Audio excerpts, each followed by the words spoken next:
नमस्कार, बहुत स्वागत है आपका इस बुलेटिन में। मैं हूं आपके साथ अवंतिका श्रीवास्तव। मध्य प्रदेश छत्तीसगढ़ की तमाम बड़ी खबरों से आपको रूबरू कराएंगे। सबसे पहले राजधानी भोपाल का जिक्र कर लेते हैं। सावन के महीने में सियासी तड़का देखने को मिल रहा है। चुनावी साल और मतदाताओं को रिझाने की कोशिश भी दोनों ही पार्टियों की तरफ से। धार्मिक यात्रा करा रहे हैं बीजेपी और कांग्रेस के नेता। वोटर्स में पकड़ मजबूत करने की एक और कोशिश।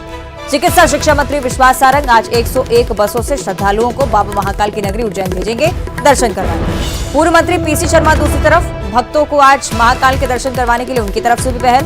भोपाल से 51 बसें ली जाएंगी जो उज्जैन पहुंचाएंगी श्रद्धालुओं को। पीसी शर्मा आज सुबह 9 बजे श्रद्धालुओं को रवाना करेंगे। तो ये बड़ी कवायद बीजेपी और कांग्रेस के नेताओं की तरफ से, जिससे लोगों में जनाधार और ज्यादा मजबूत करवा सके। ये मंशा शायद के दर्शन करवाएंगे तो वोट भी पाएंगे। तो बीजेपी और कांग्रेस के नेता आज बसों के जरिए श्रद्धालुओं को उज्जैन के लिए रवाना करेंगे, जहां पर बाबा महाकाल के दर्शन श्रद्धालु कर सकें।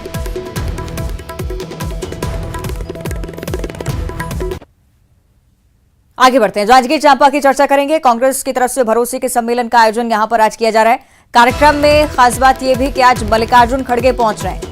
मुख्यमंत्री भूपेश बघेल उनके साथ मौजूद रहेंगे। आज मल्लिकार्जुन खड़गे जांजगीर पहुंचेंगे सीधे। छत्तीसगढ़ के मुख्यमंत्री भूपेश बघेल भी सम्मेलन में शिरकत करेंगे। सीएम 467 करोड़ के विकास कार्यों की सौगात भी देने वाले हैं। ऑडिटोरियम भवन और स्विमिंग पूल का उद्घाटन करने वाले हैं मुख्यमंत्री भूपेश बघेल। कलेक्ट्रेट और एसपी ऑफिस, कृषि मंडी में छत्तीसगढ़ मेहतारी की प्रतिमा का लोकार्पण भी होगा। पुलिस लाइन में भरोसे के सम्मेलन का कार्यक्रम आयोजित किया जा रहा है। इसी के लिए तमाम तैयारियां पहले से ही हो रही थी और आज अंतिम स्वरूप देने की कोशिश तैयारियों को। खास बात यह भी कि कांग्रेस के राष्ट्रीय अध्यक्ष मल्लिकार्जुन खड़गे की मौजूदगी इस बार भरोसे के सम्मेलन में होगी। रायपुर से अगली बड़ी खबर, बीजेपी में शामिल होने वाले हैं आज धर्मजीत सिंह। विधायक धर्मजीत सिंह आज बीजेपी का दामन थाम सकते हैं। जेसीसी छोड़कर बीजेपी में शामिल होने की उनकी अटकलें। केंद्रीय मंत्री मनसुख मांडविया की मौजूदगी में बीजेपी की सदस्यता वो लेंगे। आज सुबह 11 बजे बीजेपी कार्यालय में कार्यक्रम का आयोजन है। रमन सिंह, नितिन नवीन, अरुण साव रहेंगे मौजूद, साथ ही साथ जो कि कांग्रेस के निष्कासित धर्मजीत सिंह हैं। दूसरी तरफ बात प्रमोद शर्मा को लेकर भी सामने आई है। बीजेपी में वो भी शामिल हो सकते हैं। बलौदाबाजार से विधायक है प्रमोद शर्मा, जो कि कांग्रेस के टिकट पर चुनाव जीते थे, लेकिन अब बीजेपी के होने जा रहे हैं।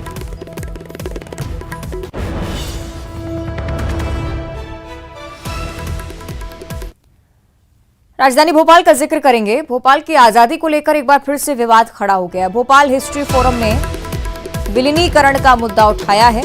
फोरम का मानना है कि 1949 में भोपाल आजाद नहीं हुआ था। नवाब ने 1947 में ही इंस्ट्रूमेंट ऑफ एक्सेशन पर दस्तखत किए थे। 1949 में आजादी मिलने की बात साबित करने वाले को 25,000 की रकम देने की बात भी कही जा रही है।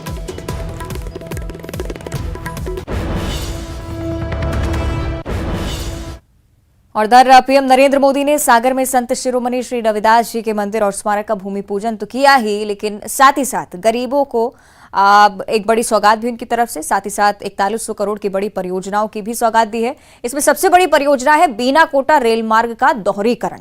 ये परियोजना करीब 2500 करोड़ की लागत से पूरी हो चुकी है। मध्य प्रदेश और छत्तीसगढ़ को इस परियोजना का बड़ा फायदा भी मिलेगा। इस रेल परियोजना के साथ साथ पीएम ने 1600 करोड़ की 2 सड़क परियोजनाओं की सौगात भी मध्य प्रदेश को दी। चलिए देखते हैं मध्य प्रदेश और देश के लिए यह सब कितना महत्वपूर्ण है।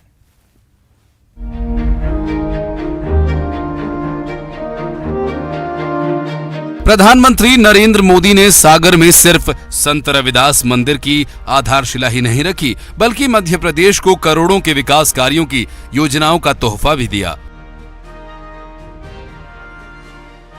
पीएम ने करीब 4100 करोड़ रुपए से अधिक की रेल और सड़क परियोजनाएं देश को समर्पित की।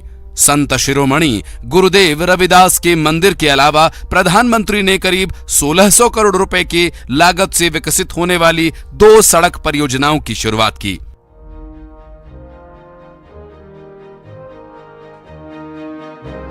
इन सड़क परियोजनाओं में मोरीकोरी विदिशा हिनोतिया को जोड़ने वाला एक 4 लेन रोड है, जिससे राजधानी भोपाल से सागर तक का डायरेक्ट रोड कनेक्टिविटी होगा और यात्रा का समय करीब 1 घंटा कम हो जाएगा। इसके अलावा हिनोतिया को मेहलुवा के बीच सड़क परियोजना का भी शिलान्यास प्रधानमंत्री ने किया, जिससे भोपाल से अशोकनगर और चंदेरी तक डायरेक्ट कनेक्टिविटी मिलेगी। इस रूट पर यात्रा करने वालों का समय बचेगा, सहूलियत मिलेगी। इतना ही नहीं, इस क्षेत्र के सांस्कृतिक स्थलों जैसे उदयगिरी गुफाओं वाले मंदिर, सांची के बौद्ध स्तूप तक पहुंच सुगम होगी और पर्यटन को बढ़ावा मिलेगा। इस सड़क परियोजना के तहत यहां के fertiliser, petroleum, cement, transformers, Chanderi silk जैसे उद्योग और जनजातियों को, कला को देश भर के बड़े बाजारों तक पहुंच मिलेगी और रोजगार को मौके भी। आज यहां कोटा बीना सेक्शन पर रेल मार्ग के दोहरीकरण का भी लोकार्पण हुआ है। नेशनल हाईवे पर 2 महत्वपूर्ण मार्गों का शिलान्यास भी किया गया है। विकास के ये काम सागर और आसपास के लोगों को बेहतर सुविधा देंगे। इसके लिए मैं यहां के सभी भाई बहनों को बहुत बहुत शुभकामनाएं देता हूं।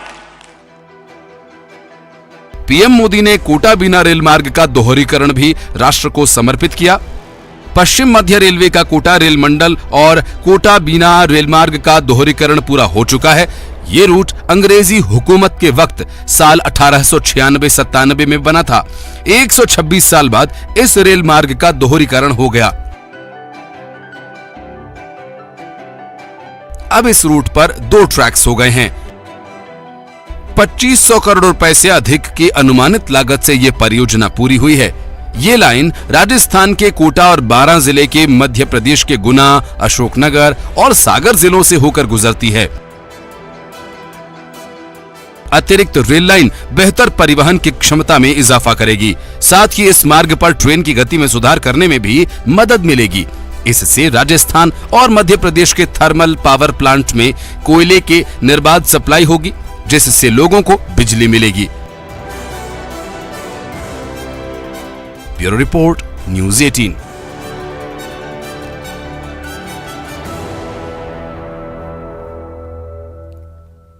आगे बढ़ते हैं। धमतरी से अगली बड़ी खबर। चलते ट्रक में अचानक से भीषण आग लग गई है। धमतरी सिहावा रोड पर चलते ट्रक में आग लगी। खड़ा दाग के पास की पूरी घटना। बैटरी में शॉर्ट सर्किट के चलते आग लगी है, फिलहाल यही आशंका। रायपुर से ओडिशा की ओर ट्रक जा रहा था। ट्रक में सामान जो भरा हुआ था वो भी जलकर नष्ट हो चुका है। तस्वीरें आप देखिए। केरेगांव थाना पुलिस मामले की जांच में जुटी हुई है कि आखिर मुख्य वजह क्या रही।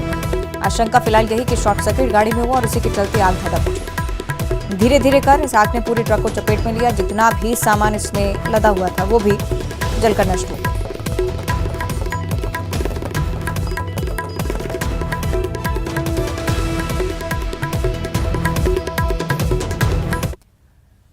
आगे बढ़ते हैं। बात करेंगे नर्मदापुरम जिले की। इस जिले में तेंदुए की दहशत से लोग परेशान हैं। इटारसी के तिलक सिंदूर रोड पर तेंदुआ नजर आया है। वन विभाग की टीम मौके पर मौजूद है। स्थानीय लोगों में भी हालांकि डर का माहौल, क्योंकि वही क्षेत्र है जहां पर बड़ी संख्या में श्रद्धालु आते हैं तिलक सिंदूर मंदिर के दर्शन करने के लिए। लेकिन इसी मार्ग पर तेंदुए की मौजूदगी जो कि लोगों को अब काफी ज्यादा डरा रही है। वन विभाग की टीम लगातार निगरानी बनाए हुए कोशिश की जा रही कि इस शावक को जल्द से जल्द पकड़ा जा सके।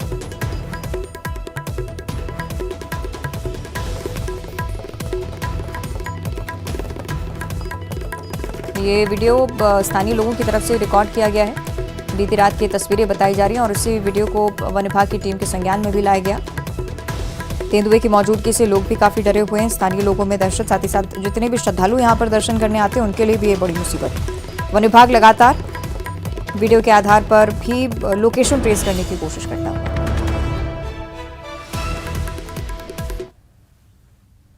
बिलासपुर से अगली बड़ी खबर। डायरिया पीड़ित युवक की इलाज के दौरान जान जा चुकी है। 1 महीने से मरीज था सिम्स में भर्ती और इसी के चलते पीड़ित युवक का इलाज यहां पर लगातार चल रहा था। इलाज के दौरान डॉक्टरों को जानकारी भी मिली।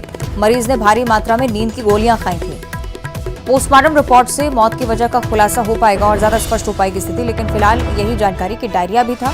नींद की गोली खाने की वजह से भी उसकी हालत और ज्यादा खराब हो रही थी। आपको ये भी बताएं कि डायरिया के चलते अभी तक जिले में 5 लोगों की जान भी जा चुकी है।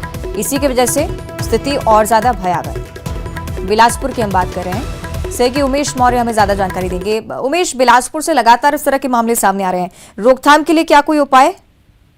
देखिए, डायरिया से लगातार बिलासपुर में मौतों का जो सिलसिला है वो जारी है। अब तक 5 लोगों की मौत हो गई, वहीं एक युवक की इलाज के दौरान मौत हुई है। हालांकि डॉक्टरों का ये कहना है कि युवक ने बड़ी मात्रा में नींद की दवाई खाई थी। हालांकि अब ये इस पूरे मामले का खुलासा तभी होगा जब पीएम रिपोर्ट आएगा, तभी स्पष्ट हो पाएगा कि मौत की वजह डायरिया थी या नींद की गोली। लेकिन अगर कहीं ना कहीं अगर डायरिया की बात करें तो जिले में बहुत तेजी से डायरिया फैला है और कहीं ना कहीं जो दूषित पानी पीने की वजह से ये सारी स्थितियां निर्मित हुई है। फिलहाल स्वास्थ्य विभाग ने यहाँ पर अलग अलग जगहों पर जहां पर ये स्थिति निर्मित हुई है, खास करके मस्तूरी, तखतपुर और बिलासपुर जिले के चांटीडीह वाले इलाकों में यहाँ पर कैंप लगाया गया था और कैंप लगाकर लगभग 400 से अधिक मरीजों की पहचान की गई थी जिनका इलाज किया गया। वहीं 5 लोगों की इस डायरिया से मौत भी हो चुकी है। फिलहाल जो स्वास्थ्य विभाग है वो पूरी तरीके से मुस्तैद है और निगरानी रख रहा है। इसके साथ ही जहां जहां पर ये स्थिति निर्मित हुई है डायरिया की, वहां के पानी का सैंपल लिया गया है, वहां के रिपोर्ट जांच कराने के लिए उसे लैब भेजा गया है ताकि यह भी स्पष्ट हो सके कि आखिर मुख्य वजह क्या है। फिलहाल फिर से मामला निकल कर आया है, डायरिया से युवक की मौत का मामला निकल कर सामने है, लेकिन पीएम रिपोर्ट के बाद ही स्पष्ट हो पाएगा कि ये डायरिया से मौत थी या अत्यधिक रूप में जो नींद की गोली खाई थी वो वजह थी। चलिए, कुल मिलाकर रोकथाम के उपाय चल रहे हैं। उमेश, आप बनी रहेगा हमारे साथ, अगली खबर पे भी आपसे चर्चा करेंगे। बिलासपुर से अगली बड़ी खबर, जहां मशरूम खाने से 7 लोगों की हालत बिगड़ गई है। सभी बीमार एक ही परिवार के सदस्य हैं, दस्त से परेशान हैं, मरीज सिम्स में भर्ती करवाए गए हैं।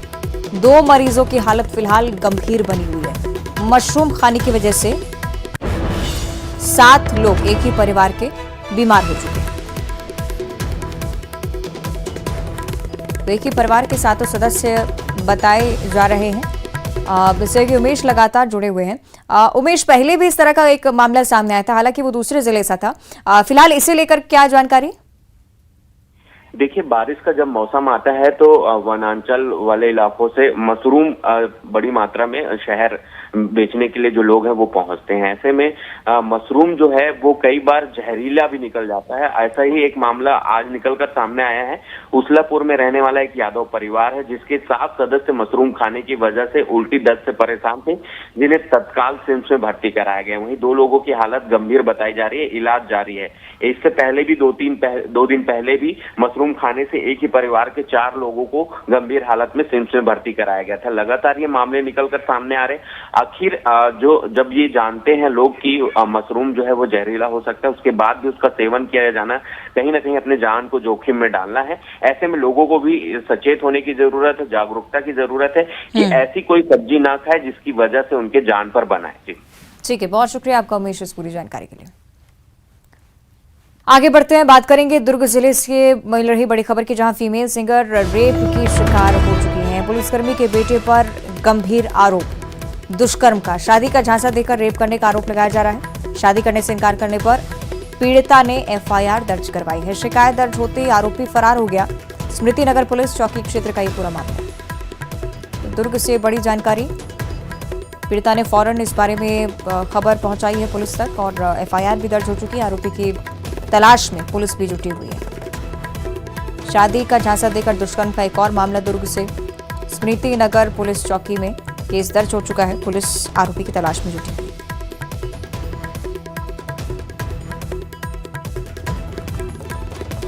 दुर्ग से बड़ी खबर हम आपको बता रहे हैं, शादी का झांसा देकर एक फीमेल रैपर से रेप के बारे में जानकारी। फीमेल सिंगर लड़की रह चुकी है और आरोप भी काफी गंभीर। भोपाल से अगली बड़ी खबर, जहां नेहरू नगर में बने गर्ल्स हॉस्टल में बच्चों के बीमार होने का मामला सामने आया। हॉस्टल प्रबंधन ने बात करने से इनकार कर दिया। इस मामले पर महिला सशक्तिकरण विभाग द्वारा संचालित होता है ये हॉस्टल। अस्पताल में भर्ती लड़कियों की हालत में जरूर सुधार है, लेकिन लापरवाही कहां हुई ये भी जानना बहुत जरूरी है। सभी की छुट्टी हो सकती है जल्द ही कार्रवाई के दौरान, ऐसी भी खबर है। इस शासकीय बाल गृह बालिका जो कि महिला सशक्तिकरण विभाग द्वारा संचालित होता है, इस हॉस्टल की 12 करीब जो छात्राएं हैं, जो कन्याएं, वो कल बीमार हुई थी।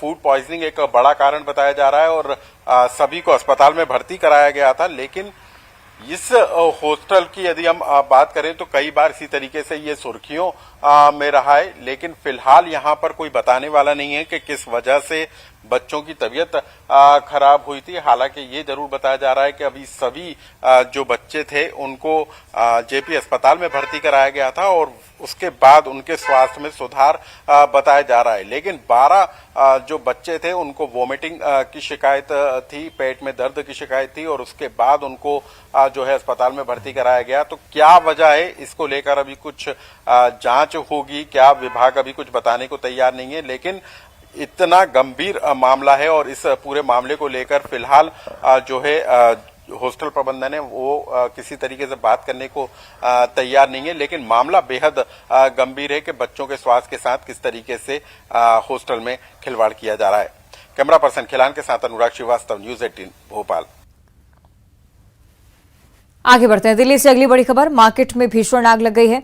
मुंडका के टिकड़ी पीवीसी मार्केट में आग लगी है। आग लगने का कारण अभी तक स्पष्ट नहीं हो पाया है, लेकिन आग निश्चित ही बेहद ही भयंकर, जिस वजह से डर का माहौल है। तस्वीरें आप देखिए, देर रात की तस्वीरें हम आपको दिखा रहे हैं। मार्केट में आग लगी थी और इसलिए बहुत जरूरी था कि समय रहते काबू पा लिया जाए। रहवासी क्षेत्र भी आसपास और इसी के चलते आग धीरे धीरे कर फैलती गई। कारण अभी तक स्पष्ट नहीं हो पाए कि किस वजह से आग धधकी, लेकिन भीषण तस्वीरें दिल्ली से सामने आई। मुंडका के टिकड़ी पीवीसी मार्केट की ये दुर्घटना, आग लगने का कारण अभी तक स्पष्ट नहीं हो पाया है, लेकिन ये कुछ तस्वीरें जो कि सोशल मीडिया पर भी लगातार वायरल हो रही हैं।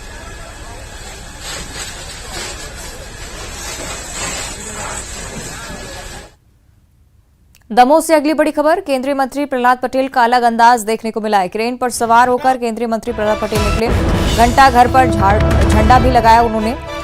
ये तस्वीरें आप देखिए, देर रात हर घर तिरंगा अभियान का आगाज उनकी तरफ से हुआ, लेकिन ये अनोखा अंदाज, क्रेन पर सवार हुए केंद्रीय मंत्री प्रहलाद पटेल और घंटा घर पर तिरंगा फहराया।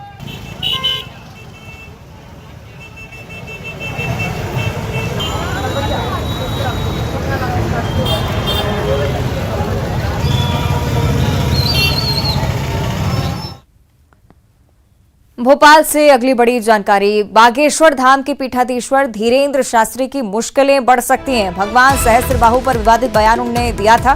भोपाल जिला कोर्ट में परिवाद मंजूर हो चुका है। 2 सितंबर को कलचुरी समाज के लोगों का बयान अब दर्ज किया जाएगा। धीरेन्द्र शास्त्री को लेकर पहले खबरें आती रही, सहस्त्रबाहु भगवान को लेकर जो भी उनकी तरफ से कहा गया था, समाज के लोगों को काफी आपत्ति थी।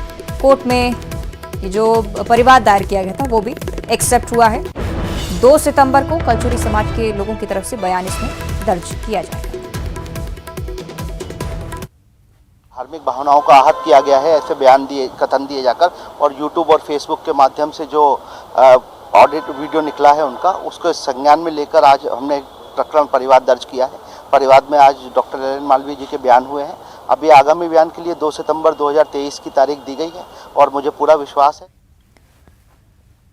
इंदौर की बात करेंगे, जहां पुलिस ने सोशल मीडिया पर चाकू लहराने का वीडियो पोस्ट करने वाले और शराब के लिए पैसे देने से मना करने पर बवाल मचाने वाले व्यक्ति को गिरफ्तार कर लिया है। पुलिस की माने तो आरोपी रौब झाड़ने के लिए सोशल मीडिया पर इस तरह की पोस्ट डाला करता था, लेकिन अब ये व्यक्ति पुलिस गिरफ्त में है।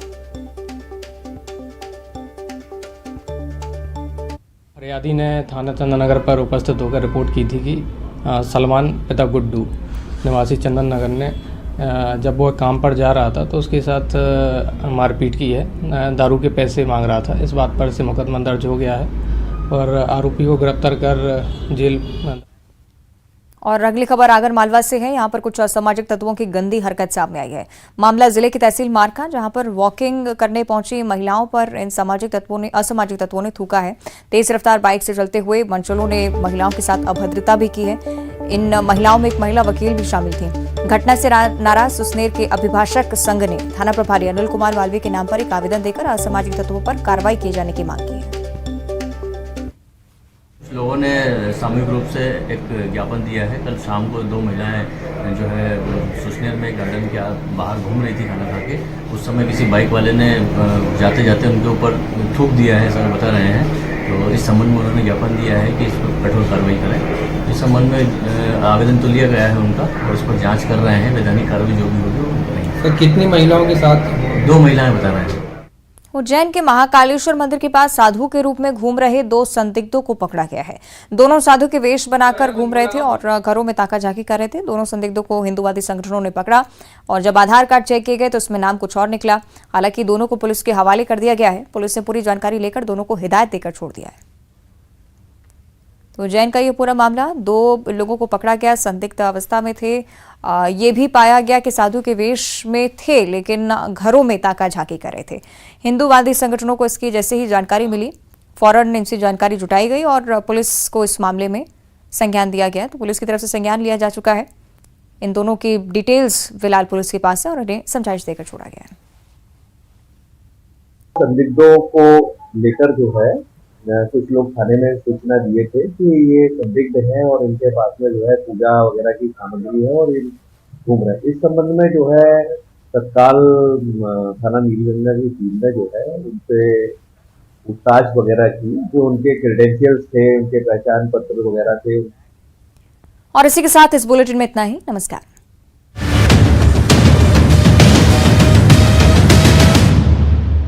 नेटवर्क। रायसेन में स्वास्थ्य विभाग में भविष्य निधि वेतन डीए में 2 करोड़ का गबन, कलेक्टर ने दिए जांच